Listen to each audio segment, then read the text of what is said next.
സമാധാനിക്കച്ചാ. അച്ഛാ, ഇങ്ങനെ ഏങ്ങി കരഞ്ഞോണ്ടൊന്നും നമ്മുടെ മുത്തച്ഛൻ തിരിച്ചു വരാൻ പോകുന്നില്ല അച്ഛാ. ഞാനിപ്പോ കരയുന്ന അച്ഛനെ ഓർത്തിട്ടൊന്നും അല്ലടാ. പിന്നെ അച്ഛൻ എന്തിനാ കരയുന്നേ? ദയവേച്ച് തുടച്ചിട്ട് കാര്യം പറ. എന്തിനാ അച്ഛൻ കരയുന്നേ? അച്ഛൻ കരയുന്ന എനിക്ക് കണ്ടുകൊണ്ടിരിക്കാൻ പറ്റില്ല. അവന്മാരെല്ലാരും കണ്ടില്ലേ? പണത്തിനും അന്തസ്സിനും പദവിക്കും ഒന്നും ഒരു കുറവില്ലാതെ ജീവിക്കുന്നവരാ അവന്മാര്. പക്ഷെ നമ്മള് ഒരു നേരത്തെ ആഹാരത്തിന് വല്ലവന്റെ മുമ്പിൽ കൈ നീട്ടി നിൽക്കുന്ന അവസ്ഥയിലുള്ളവരായി പോയില്ലടാ. അച്ഛൻ അതൊന്നും ആലോചിച്ച് പേടിക്കണ്ട. നാട്ടിലെ രാജാവായ സിംഹമായിട്ട് അച്ഛനെ ഇവിടെ നടത്തി കാണിച്ചു തരാം ഞാൻ. മോനെ പറയച്ചാ, നീ എന്തെങ്കിലും നമ്പർ ഇട്ട് ആ പെണ്ണിനെ കറക്കിയെടുത്ത് സെറ്റപ്പ് ആക്കടാ. കല്യാണം കഴിക്കാനാ ഉദ്ദേശം. ഓക്കേ അച്ഛാ. സ്വന്തം മോന് നല്ലത് ഉപദേശിക്കേണ്ടതിന് പകരം ഒരച്ഛൻ ഇങ്ങനെയുള്ള കാര്യങ്ങളാണോ മോനെ ഉപദേശിച്ചു കൊടുക്കേണ്ടത്? മിണ്ടായി. നമ്മളെ പോലെ തന്നെ ഇവനും ജീവിതകാലം മുഴുവൻ കിടന്ന് കഷ്ടപ്പെട്ടല്ലേണോ? ടെൻഷൻ അടിക്കൊന്നും വേണ്ടച്ചാ. അച്ഛന്റെ ആഗ്രഹങ്ങളെല്ലാം ഒന്നൊന്നായി നടത്തിത്തരാൻ വേണ്ടി മാത്രമാണ് ഞാൻ ഇപ്പോഴും ജീവിച്ചിരിക്കുന്നത് തന്നെ. അച്ഛനാണേ സത്യം. അച്ഛൻ പറഞ്ഞതുപോലെയൊക്കെ ഞാൻ ചെയ്തിരിക്കും. അച്ഛന് സന്തോഷമായി മോനെ. സ്വന്തം മകനായ എനിക്കൊരു നയ പൈസ തരാതെ പാട്ടും പാടി ആ കുടുംബത്തിൽ പോയി ജീവിച്ച അയാൾക്ക് അവസാന നിമിഷം നമുക്ക് ഇത്രയെങ്കിലും ചെയ്തു കൊടുക്കാൻ കഴിഞ്ഞല്ലോ. നിന്റെ അമ്മയെ കളഞ്ഞിട്ട് ഞാനൊരു സെറ്റപ്പ് റെഡിയാക്കിയോ ആലോചിക്കണ. നിർത്തണം. താന്റെ നാക്ക് പിടിച്ച് ഞാൻ കല്ലിലിട്ട് ഉരയ്ക്കും. ഒരു മരണ വീടാണെന്ന് ഓർക്കാതെ ഇങ്ങനെ ഓരോന്ന് പറഞ്ഞുകൊണ്ടിരിക്കാ. എടി സോറിടി, ഞാനേ പെട്ടെന്നുള്ള ഒരു ഇതില് അറിയാതെ പറഞ്ഞു പോയതാ. നീ അച്ഛന്റെ ആഗ്രഹം നടത്തി തരുമോ മോനെ? എന്ത് ദോശ അല്ല മോനെ, ആ പെങ്കൊച്ചിന്റെ കാര്യം അത് ഞാൻ നടത്തി തരാം. അച്ഛൻ ആവശ്യമില്ലാതെ വിഷമിക്കേണ്ട കാര്യമില്ല. അച്ഛൻ എന്താ വിചാരിച്ച ഞാൻ ഓൾറെഡി അവളെ സെറ്റാക്കിക്കൊണ്ടിരിക്കല്ലേ.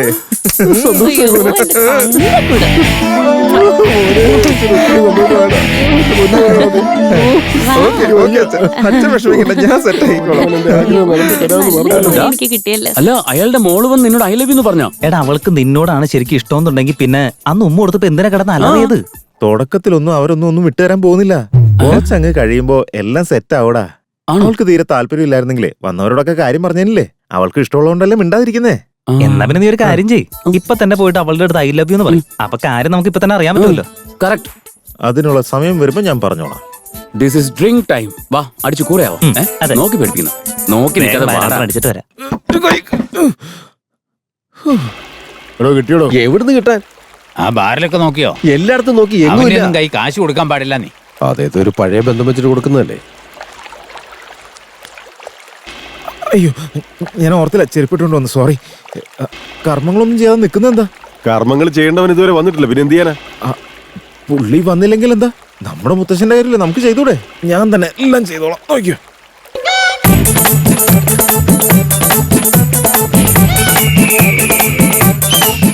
ഇയാളത് എന്തോന്ന് അടിയാടായി അടിക്കുന്നത്? കുടിച്ചോ മുത്ത, കുടിക്ക്. ഈ സമയത്ത് ധാരണ. ഹലോ, അങ്കിളെ, അവനെ വിളിക്കുന്നതിന് പകരം എന്നെ വിളിച്ചതിനാ? അവന്റെ ഫോൺ നോട്ട് റീച്ചബിൾ, അതുകൊണ്ടാ വിളിച്ചേ. വെയിറ്റ് ചെയ്യേ, കൊടുക്കാം. അമ്മമാർക്ക് എന്തോ പറയാനുണ്ടെന്ന്. അയ്യോ അങ്ങള്, രണ്ട് കൈയും വർക്കിങ്ങില്ല. ഒന്നിങ്ങോട്ട് വെച്ചെന്ന്. ഹലോ, എന്തായടാ? അവ അടിച്ച് സെറ്റ് ആയിടാം. ഉള്ളാണോ? കുടിക്കില്ല എന്ന് പറഞ്ഞ് കുറെ നേരം മറച്ചു പിടിച്ച് നോക്കി. ഒരു ഫുൾ ബോട്ടിൽ അകത്താക്കിട്ട് താമര പോലെ വിരിഞ്ഞു നിൽക്കാണ്.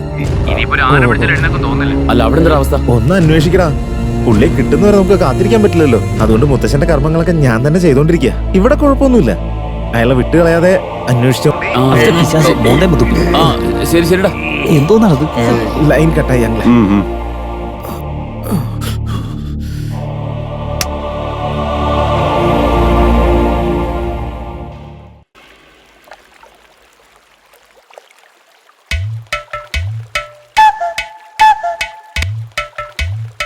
അച്ഛാ, വല്യച്ഛൻ്റെ കൂടെ പോയിട്ട് വാ. വല്യച്ഛ, മുത്തച്ഛൻ്റെ അസ്ഥികൾ എടുത്തോണ്ട് പോയി വെള്ളത്തിൽ ഒഴുക്കി കളയണം. എന്നിട്ട് 3 തവണ വെള്ളം തളിച്ച് ഒന്ന് കുളിച്ചിട്ട് വാ. പിന്നെ വല്യച്ഛ, കുറച്ച് ആഴം കൂടുതലുണ്ടേ, അതുകൊണ്ടൊന്ന് സൂക്ഷിച്ചേക്കണേ. കണ്ടിട്ട് നല്ല പയ്യനാ, എല്ലാം ഒറ്റയ്ക്ക് ചെയ്യുന്ന കണ്ടില്ലേ. നോക്കാം, ആരെയും വിശ്വസിക്കാൻ പറ്റില്ലേ. മുത്തശ്ശന്റെ ചെത കത്തിച്ച സ്ഥലത്ത് എന്താ നടന്നെന്നറിയാം? എന്താ ഉണ്ടായേ മോനെ? അവിടെ ജോലി ചെയ്യുന്ന ആള് വന്നില്ല. എല്ലാവരും അവിടെ എന്ത് ചെയ്യാന്ന് ആലോചിച്ച് നിന്നപ്പോ രാംദാസ് മാമനാ പെട്ടെന്ന് വന്നിട്ട് നമ്മുടെ മുത്തശ്ശന്റെ കർമ്മങ്ങൾ നമുക്ക് തന്നെ ചെയ്യാന്നും പറഞ്ഞ് അദ്ദേഹം തന്നെ അവിടുത്തെ എല്ലാ കാര്യങ്ങളും ഒറ്റയ്ക്ക് ചെയ്തു തീർത്തു. അല്ലട ഗോപി? അതെ മുത്തശ്ശി, സുരേഷ് മാമയും വിശാൽ മാമയും അതൊക്കെ കണ്ട് വെറുതെ നിൽക്കുമായിരുന്നു. നമ്മുടെ രാംദാസ് മാമനില്ലേ മുത്തശ്ശി, ആളൊരു നല്ല മാമനാ. അതെ മുത്തശ്ശി. മോനെ രാംദാസ്, ഇങ്ങോട്ട് വാ മോനെ. വാ, നമുക്ക് പുറത്തുപോയി കളിക്കാം. മുത്തശ്ശി. എടാ മോനെ, എല്ലാ കാര്യങ്ങളും നീ തന്നെയാണോ ചെയ്തത്? ഇല്ലില്ല, ഞാനൊന്നും ചെയ്തില്ല. കള്ളം പറയാൻ പാടില്ല. നമ്മളിതുവരെ കാണാത്ത ദൈവത്തിനേക്കാൾ നമ്മുടെ മാതാപിതാക്കൾക്ക് വേണ്ടി എന്തെങ്കിലും ചെയ്യുന്നതല്ലേ വലിയ കാര്യം. ഈ പൂജയും ഹോമവും ഒക്കെ നടത്തുന്നതിനേക്കാളും മരിച്ചുപോയവരുടെ ആത്മാവിന് ശാന്തി കൊടുക്കുന്നതാണ് പുണ്യകർമ്മമെന്ന് കണ്ണമാലി ലൈബ്രറിയിൽ വെച്ചിട്ട് ഞാൻ ഒരിക്കൽ വായിച്ചിട്ടുണ്ട് മുത്തശ്ശി. മുത്തശ്ശന്റെ കർമ്മങ്ങളൊക്കെ ഞാൻ എന്റെ കൈകൊണ്ട് ചെയ്തത് എനിക്ക് കിട്ടിയൊരു വലിയ ഭാഗ്യം മുത്തശ്ശി. ഭക്ഷണം എത്തിയിട്ടുണ്ട്. ചെല്ല് മോളെ ചെല്ല്. മുത്തശ്ശി വാ. മോള് ചെല്ല്, ഞാൻ വരാം. മുത്തശ്ശി, എനിക്കറിയാതെ ഞാനതൊക്കെ ചെയ്തത് ഒരു തെറ്റായി പോയോ നീ മുത്തശ്ശി? ഒരു തെറ്റും ചെയ്തില്ല മോനെ, നല്ല കാര്യ ചെയ്തത്. മുത്തശ്ശി എന്നെ വഴക്കു പറയുമെന്ന് ഞാൻ പേടിച്ചിരിക്കുകയായിരുന്നു. അയ്യോ എന്റെ മോനെ എന്തിനാ പേടിക്കുന്നത്? നിന്റെ പ്രവൃത്തിക്ക് പുണ്യം കിട്ടും. മുത്തശ്ശിക്ക് വലിയ മനസ്സാണ് മുത്തശ്ശി. അമ്മേ വിശന്നിട്ട് കണ്ണു കാണാൻ വയ്യ, എന്തെങ്കിലും എടുത്തേ. അമ്മ ഒന്ന് വേഗം എടുക്ക്. എത്ര നേരമായി? ഓ ശരിയാ, നിങ്ങളവിടെ അടക്കം ചെയ്തെടുത്ത് മലമറിക്കായിരുന്നല്ലോ. ദേ ഇപ്പൊ ഞാൻ വെച്ചു വിളമ്പി തരാം. ചേച്ചി എന്തിനാ അതോർത്തൊക്കെ വിഷമിക്കുന്നേ? അതിനൊക്കെ വല്ല ബോധവും വേണ്ടേ? അത് എന്തെങ്കിലും പറയാനുണ്ടെങ്കിൽ അതൊന്ന് വ്യക്തമായിട്ട് പറ. എന്ത് വ്യക്തമാക്കാനാ? പാവം ആ രാമു. കർമ്മങ്ങൾ നടത്താൻ അവൻ എത്രമാത്രം കഷ്ടപ്പെട്ടു. മുത്തശ്ശിന്ന് വെച്ചാ അവന് ജീവനാ. അവനവിടെ എല്ലാം കറക്റ്റായിട്ട് ചെയ്തപ്പോ നിങ്ങൾ കുന്തം പോലെ നിൽക്കുമായിരുന്നില്ലേ? ഇതെല്ലാം നിങ്ങൾക്ക് എങ്ങനെ അറിയാം? അവനായിട്ട് വന്ന് പറഞ്ഞൊന്നുമല്ല, അവിടെ നടന്നതൊക്കെ കണ്ടിട്ടേ പിള്ളേരെ ഒന്ന് പറഞ്ഞതാ. ചേച്ചി, നിങ്ങൾ എന്തായി പറയുന്നത്? ഇവർക്ക് മുത്തശ്ശി എന്ന് പറഞ്ഞ വലിയ കാര്യം തന്നെയാ. പക്ഷെ ആ സ്നേഹമൊക്കെ മനസ്സിലാ. അതുകൊണ്ട് ഓ അതങ്ങനെ മനസ്സിൽ വെച്ചോണ്ടിരുന്നിട്ട് എന്താ കാര്യമുള്ളത്? മനസ്സിൽ വെച്ച് പൂജ ചെയ്യാനാണോ? അയ്യോ, അതൊന്നും സാരമില്ല വല്യമ്മേ. അവര് ബുദ്ധിമുട്ടൊന്നും അറിയാതെ വളർന്ന പിള്ളേരല്ലേ. അവർക്ക് ഇവിടുത്തെ രീതികളോ കാര്യങ്ങളോ ഒന്നും അറിയാത്തോണ്ടാ. ഇതൊക്കെ മനസ്സിലാക്കിയിരുന്നെങ്കിൽ എന്നേക്കാൾ നന്നായിട്ട് ചെയ്തേനെ അതെല്ലാം. അയ്യോ, നിങ്ങളെ സങ്കടപ്പെടുത്താൻ പറഞ്ഞല്ലാട്ടോ. പരിപ്പേറിയും കൂടി ചോദിക്കണം. ദേ കണ്ടില്ലേ ചേച്ചി, എത്ര പക്വതയോടുകൂടി അവൻ സംസാരിച്ചിട്ട് പോയേ. ബന്ധങ്ങളുടെ ഒക്കെ വില എന്താണെന്ന് അവനെ കണ്ടെങ്കിലും മനസ്സിലാക്കട്ടെ. ചേച്ചി, നിങ്ങൾക്കൊന്നും മിണ്ടായിരുന്ന പോരെ? കണ്ടില്ലേ ആ പാവങ്ങള് ഒന്നും കഴിക്കാതല്ലേ ഇറങ്ങിപ്പോയെ. അതിനു മാത്രം ഞങ്ങൾ അവരോട് എന്തു പറഞ്ഞു എന്നാ? പറഞ്ഞാലും മനസ്സിലാവില്ലല്ലോ. ആ എടാ കുരുപ്പേ, അവന്റെ കൂടെ കൂടി ഞങ്ങൾ നാളെ നോക്കാണല്ലേ. നിനക്കൊന്നും വേറൊരു നിന്നെ ശരിയാക്കി തരാം. അയ്യോ എന്തിനാടാ പിള്ളേരായിട്ട് ഇങ്ങനെ തല്ലുന്നേ? വെറുതെ വിട്ടേക്കാം. വെറുതെ ഇങ്ങനെ പിള്ളേരാണെങ്കിൽ കൈ ചെയ്യടാ. എടാ, എന്തുവാടാ ഇത്? ഈ വക നിസാര കാര്യങ്ങൾക്ക് കൊച്ചു പിള്ളേരെ മെക്കിട്ട് കയറാൻ. നിന്റെയൊക്കെ ചങ്കുറ്റം കാണിക്കേണ്ട സ്ഥലത്ത് കൊണ്ടുപോയി കാണിക്കേ.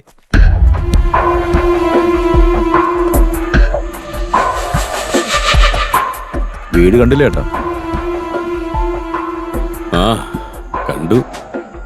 ഇതൊക്കെ കാണുമ്പോഴേ ആ കിളവിന് നമ്മളറിയാത്ത ഒരുപാട് സ്വത്തുണ്ടെന്ന് തോന്നുന്നേ. എനിക്കും ആ ഡൗട്ട് ഇല്ലാതില്ല. കുറെ നാൾ വെച്ചോണ്ടിരുന്നല്ലേ, അപ്പൊ കുറെ സ്വത്തൊക്കെ കൊടുത്തു കാണും. പക്ഷെ ഇവിടെയുള്ളവരെ കണ്ടപ്പോ ഒരു ഗതിയില്ലാത്തവരായിട്ട് തോന്നി.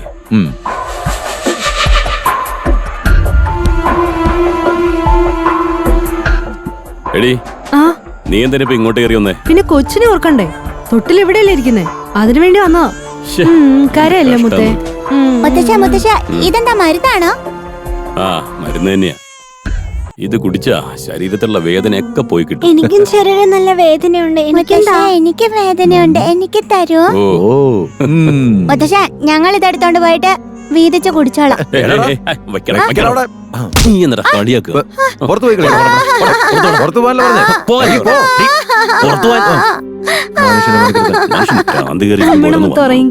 നമ്മളെന്താ ചെയ്യാ? ആ വക്കീലിൽ നിന്ന് വിളിച്ചു ചോദിച്ചാ കാര്യങ്ങളൊക്കെ ക്ലിയർ ആയി. എന്തിനാ മോനെ കരയുന്നേ? കടന്നുറങ്ങ്. കരയല്ലേ മുത്തേ? പറയൂ സാർ. വക്കീലേ, എന്റെ അച്ഛൻ ഈ നാട്ടിൽ എന്തെങ്കിലും സ്വത്തുണ്ടോ? അത് ഇതുവരെ നോക്കിയിട്ടില്ല. നാളെ അവിടെ ഒന്ന് ചെക്ക് ചെയ്താലേ നമുക്ക് കൃത്യമായിട്ട് മനസ്സിലാവുള്ളൂ. No no no no no, നിങ്ങൾ ഇങ്ങോട്ട് വരണ്ട. കരയല്ലേ നാളെ ഞങ്ങൾ നേരിട്ട് അങ്ങോട്ട് വന്ന് സംസാരിക്കാം. കരയല്ലേ മുത്തേ? ഡേ, ആ കൊച്ചിനെ നീ ഉറക്കാൻ തന്നെ കൊണ്ടെന്നാണ്. എന്ത് ബഹളായത്? ഒന്ന് പോയി അവിടെ. അച്ഛനെന്താ ഭ്രാന്തായോ? അത് കൊച്ചു കുഞ്ഞല്ലേ, അതിനോടാണ് ഇങ്ങനെ. മര്യാദക്ക് ആ സാധനത്തിനെടുത്ത് പോകണ്ട, അത് ഞാൻ എടുത്ത് കളയണോ? ഈ ശല്യം തുടങ്ങിയിട്ട് കുറെ നേരമായി. ഒന്നെടുത്തോണ്ട് പോകാൻ നോക്ക്. ഇനി ആ ശല്യത്തിനെ കൊണ്ട് ഇങ്ങോട്ട് വന്നേക്കരുത്. ഒന്ന് വേഗം ഇറങ്ങി പോ. ഞാൻ പോവാ. ആ പറഞ്ഞു നോക്കിയില്ലേ? സോറി സാർ, അവിടെ വന്നിട്ട് നോക്കാൻ പറ്റുള്ളൂ സാർ. നാളെ രാവിലെ 10 മണിക്ക് ഞാൻ സാറിന്റെ വീട്ടിലുണ്ടാവും. അപ്പൊ വിശദമായിട്ട് സംസാരിക്കാം. ആ അങ്ങനെ ആയിക്കോട്ടെ. എന്താ പറഞ്ഞേട്ടാ? നാളെ രാവിലെ 10 മണിക്ക് നമ്മുടെ മുന്നിൽ നേരിട്ട് വന്ന് പറയാന്ന്. ആർക്കൊക്കെ എന്തൊക്കെ എഴുതി വെച്ചെന്ന് എങ്ങനെയാ പറയാ? അതെനിക്കും പിടിയില്ല. നിങ്ങൾക്ക് ഇതെന്താ പറ്റിയേ? അവൾ എന്ത് തെറ്റ് ചെയ്തിട്ടാ? എന്തിനാ അവളെ ഇങ്ങനെ ചീത്ത പറയുന്നത്? നിന്നെ ആരെ കൊണ്ട് വിളിച്ചേ? ഇനി ഇങ്ങോട്ട് വന്ന കാലിയാൻ തല്ലി ഓടിക്കും. മനസ്സിലായി? എന്തൊരു കഷ്ടം ഇത്.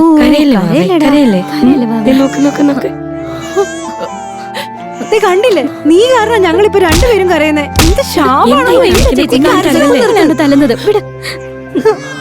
എന്ത് തെറ്റ് ചെയ്തിട്ട് അതിനെങ്ങനെ ശിക്ഷിക്കുന്നേ? ഇവിടെ നോക്കി, കരയണ്ട വാവി. വാവി, കൊച്ചിനെ കരയണ്ട. വാടാ ചക്കരെ എന്തിനാ കരയുന്നത്?